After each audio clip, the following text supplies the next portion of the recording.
어떤 사람에게 두 아들이 있는데 그 둘째가 아버지에게 말하되 아버지여 재산 중에서 내게 돌아올 분깃을 내게 주소서 하는지라 아버지가 그 살림을 각각 나눠 주었더니 그 후 며칠이 안 되어 둘째 아들이 재물을 다 모아가지고 먼 나라에 가 거기서 허랑방탕하여 그 재산을 낭비하더니 다 없앤 후 그 나라에 크게 흉년이 들어 그가 비로소 궁핍한지라 가서 그 나라 백성 중 한 사람에게 붙여 사니 그가 그를 들로 보내어 돼지를 치게 하였는데 그가 돼지 먹는 쥐엄 열매로 배를 채우고자 하되 주는 자가 없는지라 이에 스스로 돌이켜 이르되 내 아버지에게는 양식이 풍족한 품꾼이 얼마나 많은가 나는 여기서 줄여 죽는구나 내가 일어나 아버지께 가서 이르기를 아버지 내가 하늘과 아버지께 죄를 지었사오니 지금부터는 아버지의 아들이라 일컬음을 감당하지 못하겠나이다 나를 품꾼의 하나로 보소서 하리라 하고 이에 일어나서 아버지께로 돌아가니라 아직도 거리가 먼데 아버지가 그를 보고 측은히 여겨 달려가 목을 안고 입을 맞추니 아들이 이르되 아버지 내가 하늘과 아버지께 죄를 지었사오니 지금부터는 아버지의 아들이라 일컬음을 감당하지 못하겠나이다 하나 아버지는 종들에게 이르되 제일 좋은 옷을 내어다가 입히고 손에 가락지를 끼우고 발에 신을 신기라 그리고 살찐 송아지를 끌어다가 잡으라 우리가 먹고 즐기자 이 내 아들은 죽었다가 다시 살아났으며 내가 잃었다가 다시 얻었노라 하니 그들이 즐거워하더라.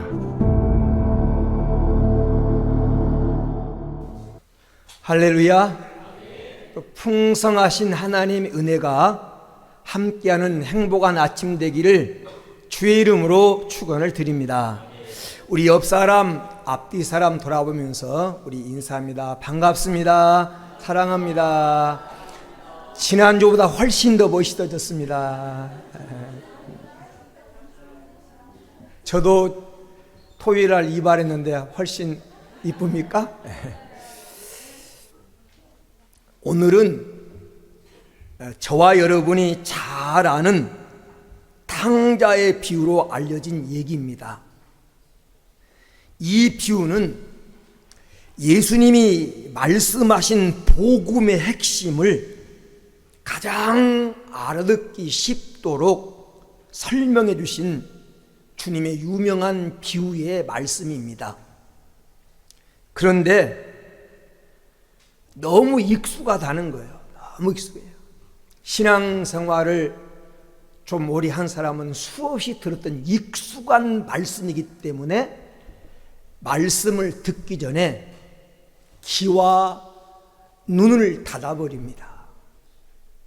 그런데 이 탕자의 비유를 바르게 깨달으면 성경의 진리, 기독교 복음의 핵심을 깨닫게 됩니다.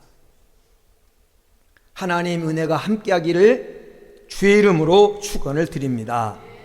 오늘 본문에 보면 어느 가정에 두 아들이 있었는데 그 아버지는 굉장한 부자요 너그럽고 자비로운 아버지입니다.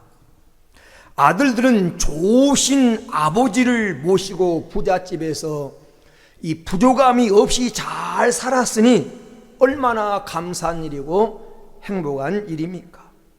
그러므로 이런 가정에 태어난 것에 대해서 감사하고 부요한 집에서 살게 된 것에 대해서 감사하며 행복해야 될 텐데 본문에 나오는 이 둘째 아들은 가장 행복한 집에 살면서도 자기가 복된 가정에 산다고 하는 사실을 모르고 자기가 행복한 사람이라는 사실을 몰랐다는 것입니다. 마치 대한민국에서 태어난 사람은 대한민국이란 나라가 좋은 나라인 줄 모릅니다. 여러분, 얼마나 세상에 많은 사람들이 이 나라를 부러워하는지 모릅니다. 우리가 이렇게 살고 있는 것을 얼마나 동경하는지 몰라요.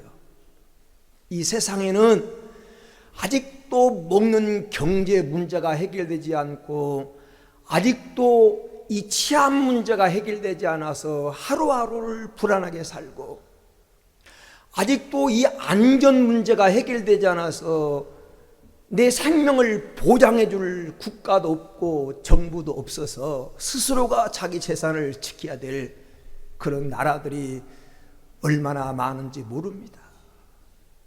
이렇게 자유가 보장되고 인권이 보장이 되고 자유롭게 말할 수 있고 어느 정도 먹는 문제가 해결된 경제 문제가 해결이 되고, 조금 아프면 나라에서 병을 고쳐주는, 여러분 진짜 중병에 걸리면 나라에서 거의 여러분 그 치료비를 대서 고쳐줍니다. 이런 나라가 세상에 많지 않아요. 그런데 우리가 이 나라에서 태어나서 이런 문화 속에 살다 보니까 우리가 좋은 나라에 살고 있구나, 이걸 잘 몰라요. 우리는 좋은 나라에서 행복한 삶을 살고 있는 줄로 믿습니다. 오늘 본문에 나오는 둘째 아들이 그렇게 좋은 집에서 좋은 부모에게서 살아가는데 만족할 줄 모르는 마음을 가지고 있었어요.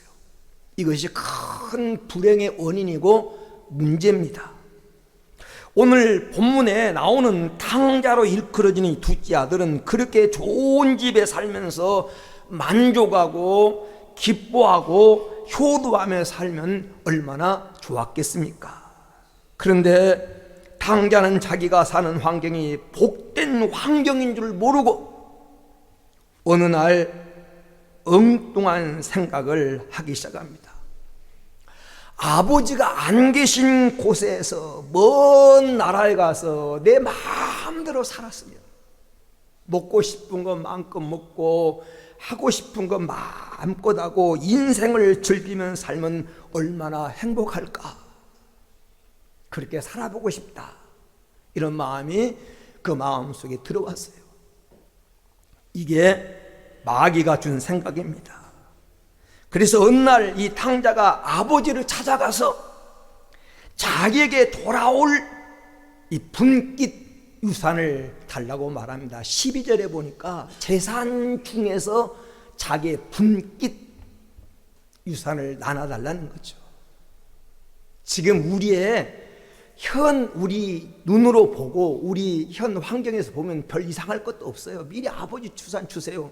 그런데 당시 유대인의 눈으로 그 당시 환경에서 보면 이건 큰 불효고, 아버지가 살아있는데 미리 달라고 하는 것은 가족 관계를 끊겠다고 하는 것이고 아버지를 아버지로 더 이상 인정하며 살지 않겠다고 하는 의미가 되는 말이기 때문에 문제가 되는 말이에요. 그런데 아버지가 오늘 12절에 보니까 살림을 나눠줬더니 이렇게 말해요. 자, 아들은 재산 중에 재산 분깃, 살림이라는 단어가 12절에 나옵니다. 이 살림이라고 하는 단어 헬라 말이 비오스라고 하는 말인데, 여기서 나온 단어가 영어 바이오라는 단어입니다. 바이오. 우리가 바이오라는 말을 잘 알잖아요. 생명. 아들은 재산을 나눠달는데 아버지는 자기 생명을 나눠주는 그런 심정으로 재산을 나눠줬어요. 자기 생명을 찢어주는 그런 마음으로 아들에게 재산을 나눠준 겁니다. 그래서 이 아들은 아버지의 유산을 미리 받아가지고 먼 나라에 가서 허랑방탕하게 살았어요. 허랑방탕. 여기 허랑방탕이라고 하는 말은 자기가 하고 싶은 대로 다 했다는 얘기입니다. 읽지는 않았는데 30절에 보면 창기와 함께 아버지의 살림을 먹어버렸다, 이렇게. 창기와 함께 간섭이 없는 나라 가서 하고 싶은 거 마음껏 하고 먹고 싶은 거 마음껏 하고 쾌락을 즐기면서 그렇게 살았다는 거예요. 먹고 마시고 즐기고 갖고 싶은 거 갖고 그렇게 살았어요. 실컷 그렇게 하고 산 결과가 뭡니까? 저와 여러분이 탕자처럼 살면 결과가 뭘까요? 남는 건 갖고 있는 재산 다 없어지겠죠. 없어지겠죠. 그리고 이 먹고 마시고 방탕하다 보니 재산이 다 없어졌는데 설상가상으로 그 나라에 흉년이 들었다. 흉년이 드니까 인심이 흉흉해지고, 이제 어디에서 일해서 돈을 벌어야 되는데 자기를 일시켜주는 사람도 없는 겁니다. 그래서 어떻게 해서 직업을 얻었는데 돼지를 치는 돼지 목자가 됐는데, 너무 배가 고파서 돼지가 먹는 사료, 지엄 열매를 가지고 배를 채우고자 하지만 그것마저 주는 사람이 없었다. 돼지 사료로도 마음껏 배를 채울 수 없는 환경에 나락에 떨어지게 됐다는 거죠. 그 상황에서 이 아들은 잊고 살았던 아버지 집을 생각하게 됩니다. 아버지 집에는 종들도 풍족한 종이 얼마나 많은가. 그때가 정말 행복했었구나. 아버지 집에 있을 때가 좋았구나.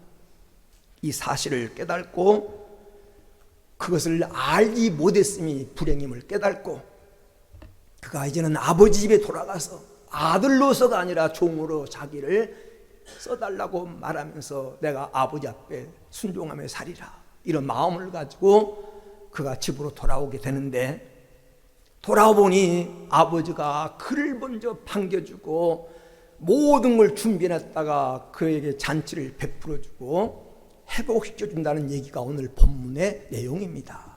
잘 알고 있는 그런 내용이에요. 그러면 이 탕자의 비유가 오늘 우리에게 주고 있는 교훈이 뭔가? 이 교훈이 뭔가? 첫째는 인생의 행복은 욕망을 충족시킴으로 얻어지는 것이 아니라는 것입니다. 욕망을 채운다고 얻어지는 게 아니라는 거예요, 행복이. 이 사람은 자기 욕망을 다 채웠어요. 재산도 가졌고 자기가 하고 싶은 거 다 했고 자기가 원하는 자유도 누렸는데 자기가 원하는 행복이 그곳에 있지 않았어요. 사람은 누구나 다 욕망이 있습니다. 어떤 사람은 부자가 되고 싶은 욕망이 있고, 어떤 사람은 출세하고 싶은 욕망이 있고, 어떤 사람은 권세를 한번 한 손에 잡아보고 싶은 욕망이 있고, 어떤 사람은 모든 사람이 알아주는 유명인이 되고 싶은 욕망도 있습니다. 청년들은 좋은 신랑, 신부 만나서 잘 살아보고 싶은 욕망이 있습니다. 욕망의 내용은 다르지만 각각 본인이 추구하는 욕망이 다 있습니다. 그리고 그 욕망이 다 이루어진다면 얼마나 행복할까? 나는 얼마나 좋을까? 그런 생각을 하면서 그 욕망을 성취하기 위해서 얼마나 많이 애를 쓰고 얼마나 많은 노력을 기울이고 그게 시간을 쏟습니까? 그런데 이 탕자의 비유의 말씀에서 가르쳐주는 교훈이 뭐냐? 인생의 행복이라는 것이 우리가 가지고 있는 그 모든 욕망이 이루어졌다고 해서 행복한 게 아니라는 거예요. 이 탕자는 자기가 하고 싶은 대로 다 해봤어요. 그러면 그 인생이 행복하고 잘 살다가 끝났다, 이렇게 기록돼야 되는데 오늘 말씀은 그렇지 않다는 거예요. 성경에 보면 오늘 탕자와 같은 생각을 가지고 살았던 또 다른 인물이 나옵니다. 전도서 2장 3절에서 8절에 보면 솔로몬 왕이 이 탕자와 같은 생각을 가지고 인생을 살았어요. 전도서는 솔로몬이 노년에 젊을 때 자기 과오를 반성하면서 깨닫고 쓴 글이 바로 전도서입니다. 솔로몬은 내가 어떻게 하면 행복할까? 한번 육체의 낙을 누려볼까? 마음껏 인생을 한번 즐기며 살아볼까?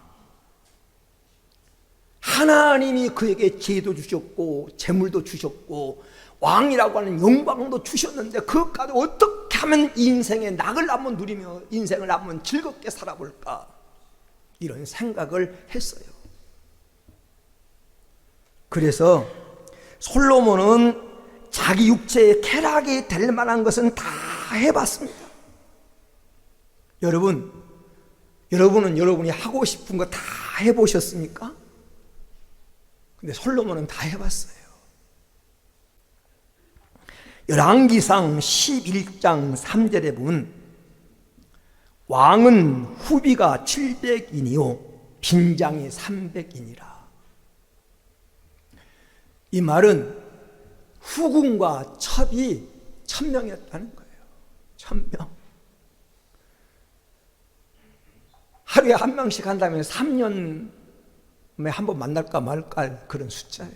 아마 얼굴도 잘 모르고 이름도 잘 모를 거예요. 그 많은 여인의 홍수 속에 묻혀 살았어요. 옛날에 백제 멸망하기 전에 의자왕이 3000 궁녀를 거느렸다고 하는데 그건 가장된 얘기고, 실제로 솔로몬은 이렇게 많은 여인의 홍수 속에 살았어요. 그리고 전도서 2장 10절에 무엇이든지 내 눈이 원하는 것은 내가 금하지 아니하고 무엇이든지 내 마음이 즐거워하는 것은 내가 막지 않았다. 왕이니까, 돈이 있으니까, 권력이 있으니까 자기 눈에 이게 좋은 거다 그러면 무조건 행했고, 자기 마음이 원하는 것이 무조건 그는 가졌고 다 해봤다는 거예요. 집도 크게 져봤고, 그리고 그냥 놀이하는 남녀와 춤추는 사람들을 데려다가 매일 잔치도 벌려봤고, 정원도 넓게 꾸며봤고, 사시자철을 꽃이 지지 않도록 만들어봤고, 다 해봤다는 거예요. 그런데 그 결과가 무엇입니까? 전도서 2장 11절에 이렇게 말합니다. 다 헛되어 바람을 잡으려는 것이며 해 아래서 다 수고한 것이 무익한 것이로다. 무익한 것이다. 솔로몬은 자기가 원하는 대로 다 먹어보고 가져보고, 그리고 보고 싶은 대로 다 보고 행하고 싶은 대로 다 행하며 살았는데 결과가 무엇인가? 다 바람을 잡으려는 것이고 해 아래서 무익한 것이다. 해보니까 쓸데없는 짓이더라, 허무하더라 그 말이에요. 사람이요, 환경이 좋고 돈 많고 시간 많으면 뭐합니까? 먹는 거 찾아가죠, 놀 거 찾아가죠, 즐길 거 찾아가죠. 매일매일 그렇게 살았으면 좋겠다는 생각 들죠. 근데 그거 여러분 1년만 해보세요. 1년만. 아무런 내 삶에 기쁨이 없어요. 여행도 어쩌다 가야 설레고 기쁜 거지, 매일같이 여행 가고 매일같이 그냥 잔치같이 먹고 해봐야 먹는 기쁨도 없어요. 아세요? 그 기쁨도 없어요. 여러분, 뭘 바라고 겨우 얻어져야 그게 얻는 기쁨이 있지, 막 백화점 있는 게 다 내 거고 모든 게 자꾸면 그 소유의 기쁨도 없는 거예요. 그러니까 더 가지려고 하다가 뻥 터지는 거예요. 솔로몬이 다 해봤어요. 다 해봤대. 나는 안 해봤지만 솔로몬은 다 해봤대.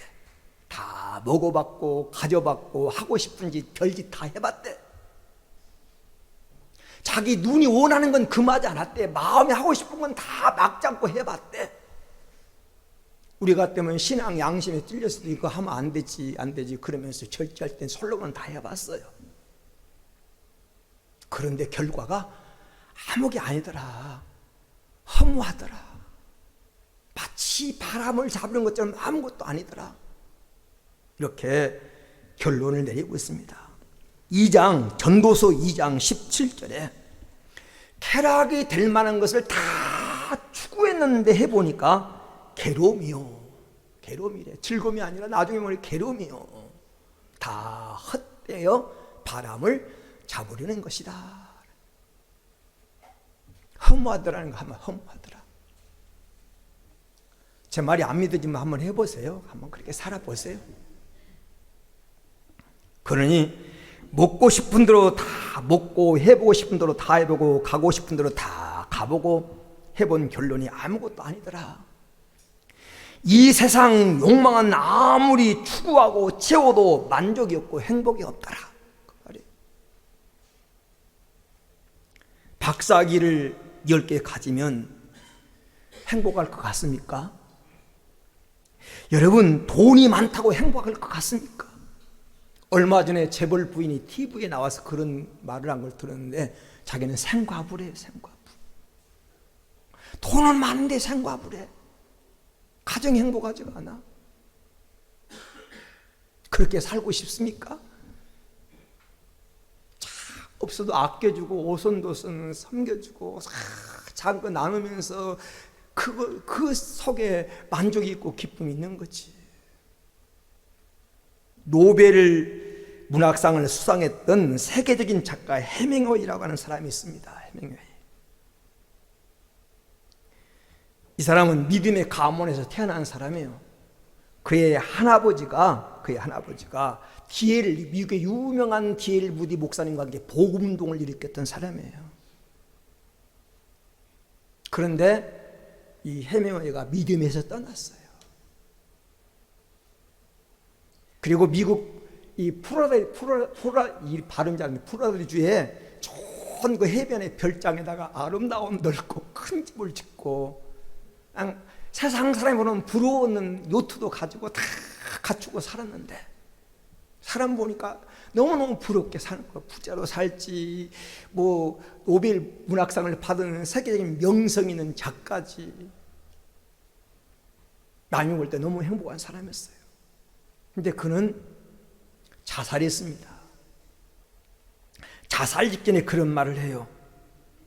나는 건전지가 다 떨어지고 코드를 꼽으려고 해도 전에 불이 들어오지 않아서 라디오에 그 불이 들어진 그 전기 끊어진 진공관처럼 나는 공허하고 허무하다. 이 말을 남기고 그는 마지막 인생을 마쳐요. 아니, 남북이 행복한 사람이었는데 자신은 행복하지 않다는 거예요. 남이 보는 것과 내가 보는 건 달라요. 여러분이 아직 그걸 못 누려봤으니까 돈 있으면 행복하겠지, 권력 있으면 행복하겠지. 그런데 결코 성경은 아니래요. 얼마 전에 그 방영됐던 드라마 원경이라는 드라마가 여러분 혹시 보신 분 있나요? 원경황후에 대한 얘기예요. 원경황후가 누구냐? 이성계 아들 이방원이라는 사람이 자기 형제들을 죽이고 왕권을 잡았던 일에 뒤에서 그 힘을 합했던 사람이 이 원경황후예요. 그러니까 형제의 난을 일으켜서 이성계의 다른 아들들을 다 죽이고 그 이방원이라는 사람이 그 누굽니까? 정몽주도 선조기 아래서 죽이고 그가 왕이 된 사람이잖아요. 그러면 자기 남편을 왕으로 세웠어요. 그러면 이 원경이라고 하는 이 여인이 이방원을 왕으로 세웠는데 그러면 여인이 행복했느냐? 아니에요. 이 이방원이 자기 권력을 유지하기 위해서 이 자기 부인의 형제들을 4명의 동생을 다 죽입니다. 사약을 내리고 죽이고 유배 보내서 죽이고 4명의 동생을 죽여요. 자기가 만든 그 왕이 자기 동생들을 죽이는 것을 눈으로 이 원경황후가 봐요. 그리고 그 자리에 세워놨더니 첩을 얻어가지고 가수마리를 하게 만들어요. 권력을 잡았는데 힘을 얻었는데 그 자리에 앉았는데 행복하냐? 행복하지 않다는 거예요. 이게 역사의 교훈이고 성경의 교훈입니다. 사랑하는 여러분, 남이 볼 때 행복한 것 같은데 본인은 아니라는 거예요. 남이 나를 어떻게 보느냐가 중요하지 않아요. 여러분, 남이 나를 어떻게 보느냐, 여기에 남의 시선에 초점을 맞추지 마세요. 그건 실속이 없는 거예요. 내가 행복해야지. 남이 여러분을 어떻게 보든지 여러분이 행복해야지. 자꾸 남의 시선에 초점을 맞추고 살다 보니까 내가 허상이야, 허상. 안에서 골마가. 자꾸 지금 남의 흉내 내다 보니까 내가 지금 안에서 기쁨을 잃어가는 거예요. 인생을 그렇게 살아서는 안 됩니다. 내가 행복해야지. 가진 것에 자족할 줄 알고, 주어진 환경에서 감사하고, 하나님 뭘 원하신지를 알고 그 뜻에 맞춰 살아가야지. 전도서 12장 13절에 솔로몬이 그러면서 이런 결론을 내립니다. 일의 결국을 다 들었으니 하나님을 경외하고 그 명령을 지킬저다. 이것이 사람의 본분이니라. 하나님 경외하고 하나님 안에서 하나님 말씀을 지키며 살아라. 이게 인생의 본분이고 행복의 길이 여기 있다는 거예요. 여러분, 어떤 경우도 하나님 떠나지 마시고 믿음 안에서 하나님 주신 너무 큰 것 바라지 말고 소박한 곳에 행복이 있습니다. 내 욕망이 채워진다고 행복한 게 아니에요. 그 자리에 올라가 보세요. 또 다른 그 욕망이 생기게 되고, 그래서 조금 더 하다가 인생을 끝나는 거예요. 인생은 화장을 3개 만들다가 끝난다고 하잖아요. 3살 때는 옛날에, 요즘은 그렇지만 옛날에 3살 때는 화장실 가려면 줄 서야 했어요. 옛날에는 변소라고 그랬잖아요. 줄 서야 돼. 그래서 너무 화장실 안에 화장실 갖고 온, 자기 화장실 갖고 나서 부러워가지고 죽도록 이래가지고 화장실 안에 연립을 샀어요. 근데 조금 살다 보니까 그것도 불편해. 자기 안방에 화장실 있는 게 좋을 것 같아. 그래서 또 안방에 화장실 넓은 집을 살려고 노력하다가 그렇게 인생을 끝나는 경우가 많아요. 여러분, 진정한 행복은 하나님 안에서 하나님 주신 사명을 깨닫고 그 사명을 이루며 사는데 행복의 길이 있는 줄로 믿습니다. 이 탕자의 비유가 주는 첫 번째 교훈이에요. 두 번째, 오늘 말씀이 우리에게 주는 교훈이 뭐냐? 인생의 모든 불행은 죄로부터 온다는 교훈입니다. 인생의 불행은 무식하고 못 배워서 오는 게 아닙니다. 돈 때문에 가난해서 오는 것도 아닙니다. 환경이 나빠서 오는 것도 아니에요. 물론 너무 가난하고 환경이 열악하면 행복의 장애물이 됩니다. 너무 가난하고 또 환경이 나쁘면 행복의 장애물이 돼요. 그래서 하나님 앞에 기도해야 돼요. 어느 정도 내가 너무 가난하지 않다, 너무 가난해서 내가 남의 걸 욕심내지 않도록 그 수준까지 올라가야 돼요. 시편 30편의 시인이 기도한 대로. 그러나 알고 보면 모든 불행의 원인은 죄에 있습니다. 여러분, 인간이 불행하게 되는 것은 돈이 없어서가 아닙니다. 아무리 부유해도 죄악으로 가득 찬 인간은 행복할 수가 없습니다. 죄악으로 가득 찬 가정은 그 죄 때문에 행복해질 수가 없습니다. 아무리 천하에 있는 권력을 다 가져도 죄 가운데 살면 행복이 깨어지고 맙니다. 높은 시 올라가도 소용없고 천없는 권력을 가져도 그 마음에 죄가 있으면 결코 인생은 행복하지 않습니다. 오늘 본문의 부잣집 아들 이 탕자가 왜 돼지 우리까지 들어가게 되고 거기서 굶게 되는 그런 고난을 겪습니까? 알고 보면 죄를 짓게 되었어. 무슨 죄입니까? 아버지의 간섭이 싫어서 아버지를 떠난 죄입니다. 그렇습니다. 인생의 불행은 하나님 아버지의 통치와 간섭이 싫어서 내 마음대로 살아보겠다고 하는 데서부터 시작된 겁니다. 이게 원죄예요, 원죄. 오늘 본문의 탕자가 돌아오면서 내가 하늘과 아버지께 죄를 얻었사오니, 이 말은 그가 아버지를 떠난 그 자체가 죄라는 거예요. 죄 중에 가장 큰 죄가 하나님 저버린 죄입니다. 이보다 더 큰 죄는 없어요. 여러분, 아무리 불의한 짓을 했어도, 악한 짓을 했어도 절대로 하나님 떠나면 안 됩니다. 아무리 죄가 많아도 하나님만 떠나지 않으면, 하나님만 저버리지 않으면 소망이 있습니다. 그러나 하나님을 떠나고 하나님을 저버린 자는 소망이 없습니다. 이 탕자의 문제는 좀 잘못한 거 있어도 집안이 있었다면 그는 불행하지 않았을 것입니다. 멀리 떠났어요. 멀리 아버지를 떠났어요. 그리고 허랑방탕했어요.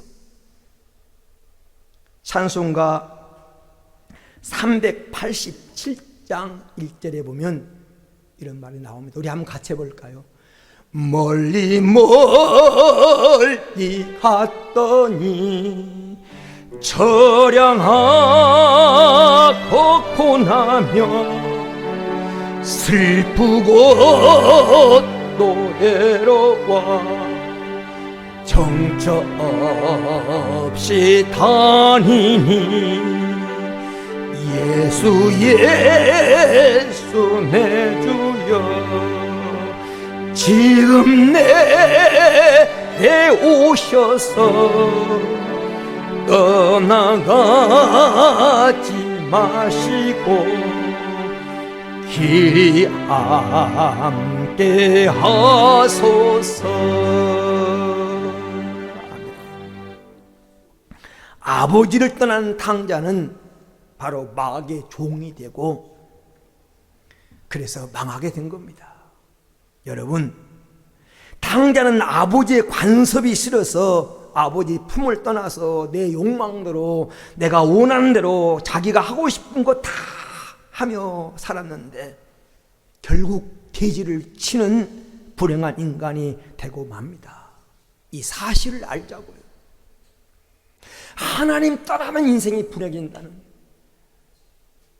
하나님 떠나서 내 마음대로 살면 내가 자유로울 것 같지만 또 다른 것에 종이 된다는 사실을 우리는 기억하고 살아야 됩니다. 끝으로 오늘 말씀이 비유가 주는 교훈이 뭐냐면 우리 하나님의 사랑이 얼마나 크고 넓은가를 보여주고 있습니다. 하나님이 크고 넓으신 하나님의 사랑을 보여주고 있어요. 오늘 본문의 이 얘기 주인공은 탕자가 아닙니다. 아버지입니다. 아버지. 예수님께서 이 비유의 말씀을 통해서 우리에게 알려주고 싶은 것은 용서해 주시는 아버지의 사랑을 가르쳐 주기 위해서 지금 이 비유의 말씀을 하신 것입니다. 비참게 된 자리에서 자기의 잘못을 깨닫고 집으로 돌아옵니다. 이 아들을 대하는 아버지 모습 속에서 우리는 하나님의 마음을 헤아려 볼 수가 있습니다. 오늘 말씀 속에 본 이 아버지의 모습 속에 세 가지 모습이 나타나는데 첫째가 측은히 여기는 마음, 측은히 여기는 마음. 20절에 보면 아버지가 그를 보고 측은히 여겨 달려가 목을 안고 입을 맞추니, 이 측은히라고 하는 말을 하문으로 쓰면 슬팔 측자에다가 불쌍히 여길 은자, 형편이 딱하고 가엾어서 내가 아픔을 당한 것 같은 심정으로 슬퍼하고 아파하는 슬픔을 가리키는 말이에요. 원문에는 창자가 끊어지는 그런 아픔, 아들이 잘못되어 돌아온 그 모습을 보고 아버지가 창자가 끊어진 그 아픔으로 그를 끌어안고 입을 맞춥니다. 불쌍히 여긴 거예요. 피땀 흘려 벌어놓은 재산을 다 탕진한 아들을 바라보면서 아버지가 측은히 여깁니다. 여러분, 이 탕자가 장은 급제를 해서 혹은 그가 자수성가를 해서 출세했기 때문에 아버지가 달려가서 그를 끌어안고 입을 맞춘 게 아닙니다. 아버지 재산을 장기와 함께 다 먹어버린, 아까 말했던 아버지의 생명을 나눠준 신종으로 나눠줬는데 그것을 다 허비해버린 그런 아들입니다. 더 이상 살 수가 없어서 거짓골이 돼서 돌아온 아들입니다. 돌아오고 싶어서 돌아온 게 아니에요. 더 이상 살 수가 없어서 돌아온 그 아들. 그 아들을 대하는 아버지가 그를 끌어안고 입을 맞춘 것은 단 한 가지, 측은히 여기는 마음, 불쌍히 여기는 마음, 불쌍히 여기는 마음. 저도 여러분도 하나님이 여러분을 불쌍히 여기지 않는다면 소망이 없습니다. 불쌍히 여겨주십니다.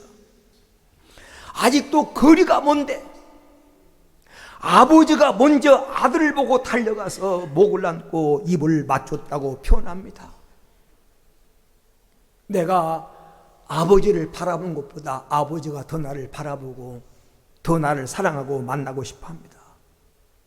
이유 따지고 조건 따지고 원인 분석하기 전에 아버지가 그를 불쌍히 여겼어요. 우리도 하나님의 이 불쌍히 여기심의 소망이 있는 줄로 믿습니다. 시편 103편 8절에 하나님의 마음을 표현하기를 자비로우시고 은혜로우시며 노하기를 더디하시고 인자하심이 풍부하시도다. 누가복음 7장 13절에 보면 우는 과부를 보시고 불쌍히 여기사 측은히 여기사 울지 말라 하시고 울고 있는 그 문제를 해결해 주셨습니다. 건강이 깨졌거나 삶이 무너졌거나 지금 여러분 인간관계 속에서 아픔을 겪거나 나는 더 이상 소망이 없다고 정말 절망의 나락에 지금 여러분이 걸터앉아 있거나 주님은 여러분이 여러분을 바라는 것보다 여러분을 더 바라보시고 측은히 여긴 마음으로 여러분을 사랑하신 줄로 믿습니다. 이 아침이 이 하나님의 사랑을 깨닫고 가는 아침이 되기를 주의 이름으로 축원을 드립니다. 내가 나를 포기해도 하나님 결코 나를 포기하지 않는 나를 측은히 여기시는 하나님이 계시다. 이 사실을 여러분 붙잡으십시다. 두 번째, 본문 속에 나타난 아버지는 어떤 아버지입니까? 좋은 것을 빨리 주고 싶은 마음. 좋은 것을 빨리 주고 싶은 마음. 22절에 보면 아버지는 종들에게 이르되 제일 좋은 옷을 내어다가 입히고 손에 가락지를 끼우고 발에 신을 신기라. 그리고 살찐 송아지를 끌어다가 잡으라. 이렇게 말해요. 우리가 먹고 즐기자. 우리 한글 성경에는 빠졌는데 원문에는 빨리라는 단어. 빨리. 종들에게 아버지가 되면 빨리 제일 좋은 옷을 끌어다가 입어라. 빨리 손에 가락지를 끼워줘라. 빨리 발에다 신발을 신겨라. 빨리 잔치를 준비해라. 빨리라는 단어가 들어가 있어요. 아버지는 우리에게 주시되 좋은 것을 빨리 주고 싶어하는 아버지시다. 빨리 주고 싶어. 여러분 하나님 마음을 아세요? 좋은 것을 주고 싶어 합니다. 하나밖에 없는 아들을 내어주시니까. 바울은 이 하나님의 사랑을 설명하면서 로마서 8장 32절에 자기 아들을 아끼지 아니하시고 내어주신 이가 모든 사람을 위해서 내어주신 그 아들과 함께 모든 것을 우리에게 주시지 않겠느냐. 아들을 내주신 그분에게 뭘 아끼겠느냐. 하나님은 여러분에게 좋은 것을 빨리 주고 싶어 합니다. 돌아오기만 하면, 원하기만 하면, 내가 그릇만 준비되면 빨리 주고 싶어하는 이 하나님의 마음, 이게 하나님의 사랑이에요. 끝으로 오늘 본문 속에 나타난 이 하나님의 사랑은 변호해주는 사랑이에요. 변호해주는 사랑의 마음이에요. 죽을 죄를 지었어도 변호해주시는 사랑. 아버지는 탕자를 위해서 친히 대변하시고 옹호하십니다. 형이 돌아왔는데, 동생이 돌아왔는데 형이 이 소식을 듣고 기뻐하지 않아요. 여러분 30절에 보면 형이 노하고 분개합니다. 아니 아버지 재산을 장교와 함께 다 먹어버리는 아들이 돌아왔다고 아버지가 저렇게 기뻐하고 잔치 베풀 수가 있어? 그러면서 기뻐하지 않습니다. 그때 32절에 보면 아버지가 나가서 그 아들을 데리고 오면서 이렇게 말합니다. 예, 내 것이 다 내 것이거든. 저 동생은 죽었다가 살아 돌아온 거다. 잃었다가 다시 얻었다. 내가 기뻐하고 즐거운 것이 마땅하다. 그러면서 그 죽을 죄를 졌고 아버지 재산을 다 먹어버린 그를 위해서 아버지가 변호해 주십니다. 여러분 언젠가 우리가 하나님 앞에 섰을 때 내 죄된 모습으로서는 아버지 앞에 설 수가 없습니다. 나의 허물을 갚아주시고 나를 변호해 주시고 나의 보혜사가 되셔서 나를 여러분 교훈해 줄 분은 주님밖에 없습니다. 오늘 이 말씀을 통해서 이 하나님의 큰 사랑을 깨닫고 이 사랑 속에 살고 있음을 감사하고 여러분 영적으로 승리하는 복된 성도가 되어지기를 주의 이름으로 축원을 드립니다.